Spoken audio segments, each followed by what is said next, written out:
प्यारे दोस्तों, कोए काफ वो वादी है जहां तक आज तक कोई इंसान नहीं पहुंच सका। क्या ये वादी जिन्नों का देश है? वो पहाड़ जहां तक सूरज और चांद की रोशनी नहीं पहुंच पाती। ये वादी जिन्नों और परियों का देश है, या फिर और दुनिया में जाने का पुरअसरार रास्ता? वो वादी जहां आज तक कोई नहीं पहुंच सका। कोए काफ का नाम जहन में आते ही कई गुमशुदा अरबी कहानियां जहन में जाग उठती हैं। ऐसी कहानियां जो बादशाहों की हसीन शहजादियों से शुरू होकर जिन्नों के ज़ेरे कब्जा तसल्लुम से जुड़ी होती हैं।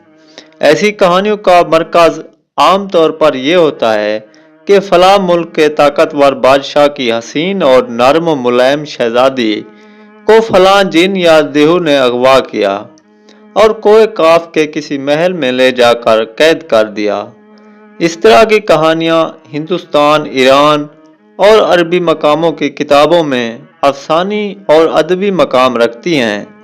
जबल काफ या कोए काफ मशरकी इफ्तार और अरबियों के मशहूर अफसानों में एक अफसानवी पहाड़ी सिलसिले का नाम है। इस्लामी रिवायतों में कोए काफ को जिन्नों का वतन कहा जाता है, जिसे खुदा ने चमकते जुमर्द से बनाया है। जबकि ईरानी रिवायतों के मुताबिक ये इलाका शुमाली ककास के इलाकों में था, जिस इलाके को इंसानी हुकूमत ने आज तक कब्जा करने से नाकाम रहा, क्योंकि कदीम इल्म के इन पुरअसरार इलाकों को इसरार में ढांपा रखा था। कोए काफ दरअसल एक तवील पहाड़ी सिलसिला है। ये ज़मीन का सबसे दूर दराज मकाम कहा जाता है, जो दास्तानों में जर्दोसत की ज़मीन और सुगर्द नामी परिंदे की वजह से मशहूर है। कहते हैं कि कोए काफ सब्ज ज़मुर्द पर मुश्तमिल है। इसके अक्स ने आसमान को सब्ज रंग अता किया है। कोए काफ को जिन्नों का शहर भी कहा जाता है, जहाँ ज़माना कदीम में जिन्नों की नस्लों ने बहुत सारी हुकूमतें कायम की थी। इमाम ताज़वानी लिखते हैं, कोए काफ कई इलाकों में मुंतकदीम है, जिसमें 70 ज़मीन चांदी की हैं, 70 ज़मीन सोने की हैं और 70 मुश्क की। अरबी किताबों के मुताबिक कोए काफ पहाड़ी सिलसिलों में सबसे ऊंचा था, जो अल्लाह की तरफ से ज़मीन को सहारा देने के लिए बनाया गया था। और इस दुनिया में जितने भी पहाड़ी सिलसिले हैं, तमाम सिलसिलों की शाखें ज़ेरे ज़मीन कोए काफ से जुड़ी हैं। ज़िक्रिया अल-कदवीनी ने 13वीं सदी में अजायब व मखलूक़ात और गरैब व मौजूदात नामी किताब लिखी थी, जिसमें उन्होंने ये नज़रिया दिया है कि आसमान को खुदा ने थाम रखा है ताकि वो ज़मीन पर न गिर पड़े। इस ज़मीन के चारों तरफ पहाड़ों का एक तवील सिलसिला है, जिसमें कोए काफ भी शामिल है, जो इन सिलसिलों को खूंटी की तरह अपनी जगह पर रखता है। इसी तरह मशहूर सूफी बुजुर्ग जलालुद्दीन ने अपनी तहरीर में कोए काफ का जिक्र कुछ यूं किया है कि ताकतवर बादशाह सिकंदर ज़ुल्करनैन ने आब हयात की तलाश में मशरक़ का सफ़र किया था। इस सफ़र के दौरान आप कोए काफ तक जा पहुँचे थे। जब आप कोए काफ पहुँचे तो आपने देखा वहाँ फरिश्ता इसराफील क़यामत के दिन सूर फूंकने का इंतज़ार कर रहे हैं।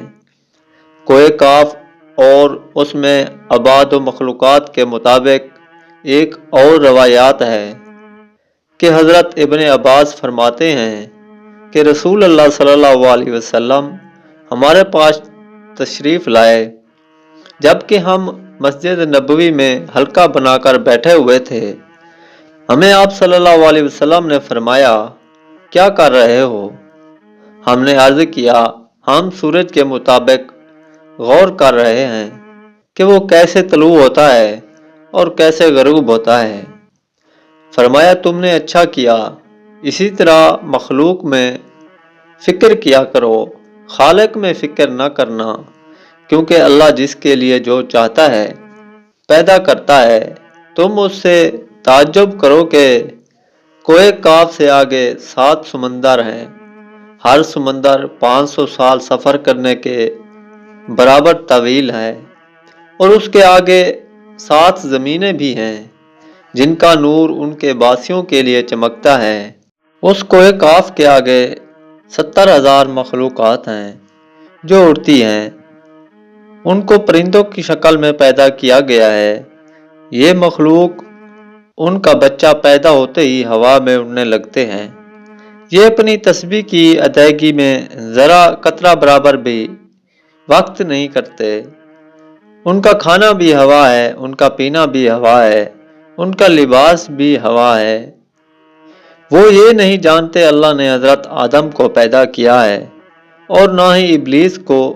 اللہ نے کوہ کاف کو دنیا کے گرد تخلیق کیا ہے۔ یہ تمام دنیا اس پہاڑ کے وجود میں ایسے موجود ہے جیسے ایک انگلی میں انگوٹھی۔ کوئی انسان وہاں پہنچ نہیں سکتا ہے، کیونکہ وہاں پہنچنے تک 4 مہینے اندھیرے سے گزرنا پڑے گا۔ یہ وہ پہاڑ ہے جہاں کوئی سورج نہیں، کوئی چاند نہیں، یہاں تک کہ یہ لوگ چاند اور سورج کے بارے تک نہیں جانتے کہ اللہ کے چاند اور سورج بھی تخلیق کی ہیں۔ جو روشنی ان تک پہنچتی ہے وہ کاف پہاڑ کی روشنی ہے، اور وہاں موجود لوگ جڑی بوٹیاں کھاتے ہیں، اور ان کی بدن پر کوئی کپڑا نہیں ہوتا۔ صحابہ نے فرمایا، کیا وہ فرشتے ہیں؟ آپ نے ارشاد فرمایا، نہیں، لیکن اللہ سے ان کی فرما برداری بالکل فرشتے کی طرح ہے۔ پھر آپ نے فرمایا، معراج کی رات ان کی ملاقات کوہ کاف کے لوگوں سے ہوئی تھی، اور انہوں نے آپ صلی اللہ علیہ وسلم کی دعوت کو قبول کیا، اور وہ مسلمان ہو گئے۔